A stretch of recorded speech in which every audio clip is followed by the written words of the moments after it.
प्रेमी गुरचरण सिंह गांव कोटदूना जिला संगरूर से सर्व सामर्थ्य सतगुरु जी परमपिता शाह सतनाम सिंह जी महाराज की अपार रहमत को इस प्रकार वर्णन करता है। सन 1978 में वह पंजाब लोक निर्माण विभाग में बतौर बेलदार था। उसकी ड्यूटी उस समय भीखी धनोला सड़क पर थी। एक दिन वह अपने दूसरे साथी बलदेव सिंह के साथ सड़क पर काम कर रहा था तो अचानक उसे एक जबरदस्त धमाके की आवाज सुनी। उसने सामने देखा तो एक तेज रफ्तार स्कूटर खंबे से टकराकर दुर्घटनाग्रस्त हो गया। उसका सवार बेहोशी की हालत में उसके नीचे दबा हुआ था। उस भयानक एक्सीडेंट को देखकर उन्हें बहुत दुख पहुंचा। अपने प्यारे सतगुरु जी के आगे उस व्यक्ति की रक्षा करने की उन्होंने प्रार्थना की। अभी वे उस व्यक्ति के बारे में अपने मालिक से प्रार्थना कर ही रहे थे कि सतगुरु जी ने उन्हें अंदर से ख्याल दिया कि उन्होंने यदि उसकी तुरंत मदद नहीं की तो वह घटनास्थल पर ही दम तोड़ देगा। इस पर वे दोनों अपने सतगुरु जी के पवित्र चरण कमलों में धन धन सतगुरु तेरा ही आसरा का नारा लगाकर उसी वक्त घटनास्थल पर पहुंच गए। वहां पहुंचने पर उन्होंने घायल को देखा तो उसने अपना सर हिलाया तो उन्होंने उसके ऊपर पड़े स्कूटर को एक तरफ हटाकर उसके मुंह में पानी डाला जो आसानी से उसके अंदर चला गया। यह देखकर उनका हौसला बढ़ गया। शायद उसकी छाती में कोई जबरदस्त गुम चोट लगी थी जिस कारण उसके अंदर से खरड़ खरड़ की भयानक आवाज आ रही थी। वह बेहोश पड़ा हुआ था। मालिक की दया से दोनों प्रेमियों ने उसे तुरंत उठाकर किसी अस्पताल में पहुंचाने का निर्णय लिया। इतने में उन्हें एक प्राइवेट बस आती हुई दिखाई दी। उन्होंने बस रुकवाई और उसे बस की एक सीट पर लेटाकर भीखी ले गए और डॉक्टर रामलाल के प्राइवेट नर्सिंग होम में दाखिल करवा दिया। उस समय बस के चालक व परिचालक ने भी उनके काम में पूरी मदद की। उस दुर्घटना का कारण यह बना कि वह पूरी रफ्तार से जा रहा स्कूटर अचानक अपने आप लॉक हो गया था और उसी रफ्तार से खंबे से टकराकर दुर्घटनाग्रस्त हो गया। वह स्कूटर उसी हालत में किसी रेहड़े में डालकर उन्होंने उसके घर भेज दिया। उस स्कूटर में एक चमड़े का काला बैग था जो उन्होंने अपने हाथ में ले रखा था। बैग में 1,35,000 रुपए तथा एक डायरी थी जिसे खोलने पर पता चला कि वह आदमी रामेश्वर राम चंडीगढ़ की एक कपड़े की फर्म का एजेंट है। उसमें उसका पता, नाम, टेलीफोन नंबर व उसके संबंधियों के पते दर्ज थे। प्रेमी गुरचरण ने उस घायल के संबंधियों को तुरंत सूचित किया जो कि कुछ घंटों में एक टैक्सी के द्वारा डॉक्टर रामलाल के अस्पताल में पहुंच गए।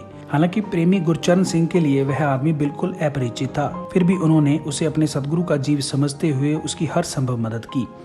जब उसे उन्होंने डॉक्टर के पास दाखिल करवाया उस समय वह बिल्कुल बेहोश था और उसकी हालत बहुत ही चिंताजनक थी, परंतु मौके पर यथा योग्य डॉक्टरी सहायता मिलने व प्रेमियों की दुआओं से उसकी हालत में काफी सुधार हुआ। जब उसके संबंधी वहां पहुंचे तब तक उसकी हालत खतरे से बाहर हो गई और उसे कुछ होश भी आ गया। उसके गले में करीबन 2 तोले की सोने की चेन, अंगुलियों में आधे तोले की अंगूठियां व करीबन 1.5 तोले का कड़ा उसके हाथ में व 1.5 तोले की सोने की घड़ी भी थी। यह सारा कीमती सामान डॉक्टर की मदद से उन्होंने उतार कर उसी के बैग में डाल दिया।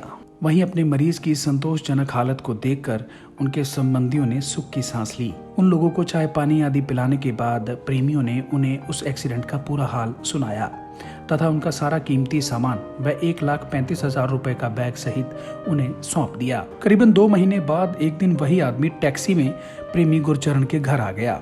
वह अपने पर किए उपकार के प्रति कृतज्ञता प्रकट करने के लिए आया। वह अपने साथ प्रेमी गुरचरण के बच्चों के लिए रेडीमेड सूट तथा ढेर सारी मिठाइयां व फल भी लेकर आया। उसने अपने पर किए उस भारी एहसान के प्रति अत्यंत शुक्राना अदा करते हुए कहा कि यह आप लोगों का उसके सिर पर बहुत भारी कर्ज रहेगा। उसने कहा कि आप लोग मेरे लिए ईश्वर का अवतार हैं। आप लोगों की कोशिश से ही मुझे नया जीवन मिला है। वहीं उसने कहा कि आप लोगों के उस महान उपकार, सच्चाई व ईमानदारी का बदला वह जीवन भर नहीं उतार सकता। उसने कहा कि यह जो सामान वह बच्चों के लिए लेकर आया है यह उन लोगों के उस एहसान के बदले नहीं बल्कि यह तो उस खुशी के बदले में है कि ईश्वर ने आप लोगों के द्वारा मुझे नया जीवन प्रदान किया है तथा मेरा पूरा कैश तथा सारा कीमती सामान ज्यों का त्यों उसे मिल गया। उस भाई की बात सुनकर प्रेमी गुरचरण ने उसे बताया कि हमारा तो केवल बहाना बना है, आपको बचाने वाले तो खुद खुदा प्रभु परमात्मा स्वयं परमपिता शाह सतनाम सिंह जी महाराज हैं। यदि आप सचमुच ही हमारे उस उपकार का कर्ज चुकाना चाहते हैं तो हमारी आपसे प्रार्थना है कि आप एक बार डेरा सच्चा सौदा सरसा में जाकर कुल मालिक पूज्य परमपिता जी के दर्शन करें, सत्संग सुने तथा नामदान प्राप्त करके अपनी आत्मा का उद्धार कर लें। इसके बाद वह व्यक्ति एक बार महावारी सत्संग पर दरबार में आ गया। कुल मालिक के दर्शन करने व सत्संग सुनने से उसे सत्य असत्य की समझ आ गई। उसी सत्संग पर उसने नामदान भी प्राप्त किया। वह प्रेमी अपने ऐसे महान परोपकारी सदगुरु परमपिता जी के पवित्र चरणों में बैठकर दर्शन करना चाहता था। उसने अपने इस विचार से कुछ सेवादार प्रेमियों को परिचित करवाया। पूज्य बेप्रवाह जी की कृपा से उसे उसी दिन वह सौभाग्य भी प्राप्त हो गया। उसने अपने सतगुरु जी की पावन हजूरी में अपने एक्सीडेंट तथा प्रेमी गुरचरण सिंह की ईमानदारी तथा उसके उपकार की कहानी सुना दी। उससे पहले उसने चंडीगढ़ से एक पत्र के द्वारा भी उपरोक्त घटना का जिक्र कर दिया था। इस पर सर्व सामर्थ्य सतगुरु परम पिताजी ने अपने पवित्र मुख से वचन फरमाया, गुरचरण सिंह तैं बहुत संतोख नाल काम लिया है। उन्हां पैसिਆਂ ਤੇ समान ਦਾ ਤਾਂ ਇੱਕ ਦਿਨ पता लग ही जाना सी, पर जो खुशी तेनों असी दे रहे हाँ एक करोड़ों रुपया खर्च करके भी नहीं मिलती। अपने इन वचनों से बेप्रवाह जी ने उसको अपना अत्यंत प्रेम व अपार खुशियां प्रदान की, जिसका इस त्रिलोकी का सारा धन भी मुकाबला नहीं कर सकता। जैसा कि कुल मालिक मेहरबान सतगुरु परम पूज्य परम पिताजी के उपरोक्त वचनों से स्पष्ट होता है। नमस्कार।